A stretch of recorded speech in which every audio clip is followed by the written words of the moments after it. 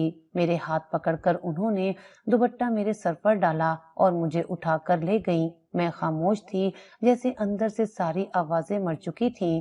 صحن میں قالین بچھا تھا، کچھ مرد بیٹھے تھے، مولوی صاحب قرآن پاک لیے بیٹھے تھے اور سامنے وہی عمر رسیدہ مرد بیٹھا تھا جس کی آنکھوں میں لالچ اور لبوں پر مسکراہٹ تھی۔ میں نے اس کی طرف ایک نظر دیکھی، وہ شاید 60 کے قریب ہوگا، چہرے پر سفیدی اور آنکھوں میں وہی لپکتی ہوئی ہوس جو مجھے دنوں سے گھیر رہی تھی۔